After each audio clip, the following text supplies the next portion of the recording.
When we talk about generations, there's always one group that's quiet, right? Well, today we're going to decode the psychology of the generation that basically holds the modern world together and never asks for any credit for it. Gen X. I mean, you hear it all the time, don't you?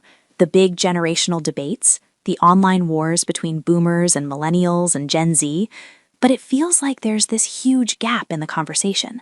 A whole generation just sandwiched in the middle that seems, well, invisible. Okay, so let's pull this invisible generation out of the shadows. Let's figure out who we're actually talking about here. We're talking about folks born roughly between 1965 and 1980. You know who they are? They're the coworker who just gets stuff done, no drama. They're the parent who seems almost weirdly self-sufficient. And get this, they're the people who literally built the digital world we all live in, but you'll barely see them posting on it. And that last point you see there, wildly resilient, that's the key. And we're about to dive into exactly why. Okay, and this is a promise. If you're Gen X, you're about to feel so seen. And if you're not, you're finally going to understand. You'll get why your boss or your parents or maybe your older brother or sister acts the way they do. So where does all that resilience even come from?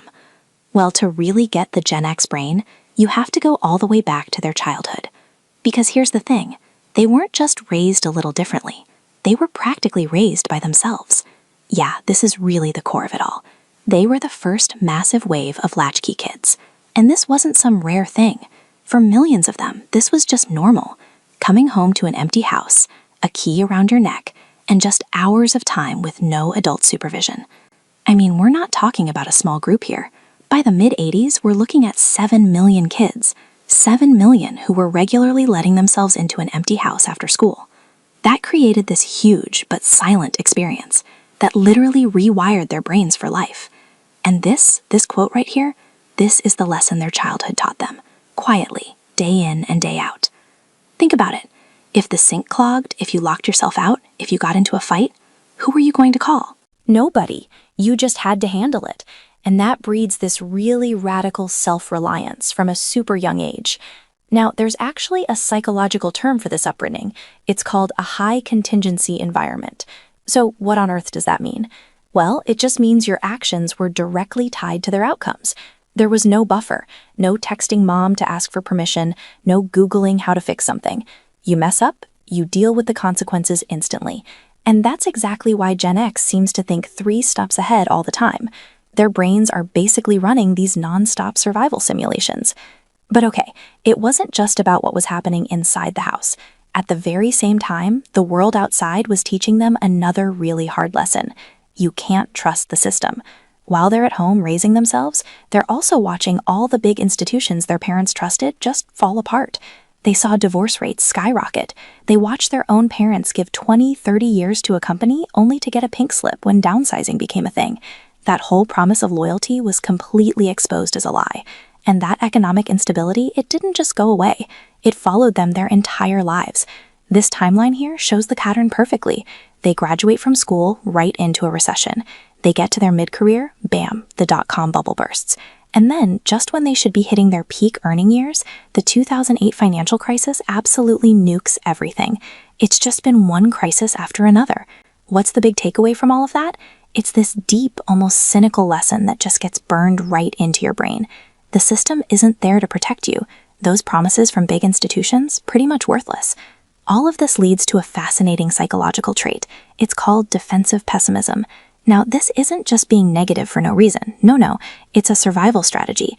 It's where you hope for the best, sure, but you are always expecting and planning for the worst. It's like this suit of emotional armor that's been forged in a lifetime of disappointment. Okay, but here's where we need to flip the script a little.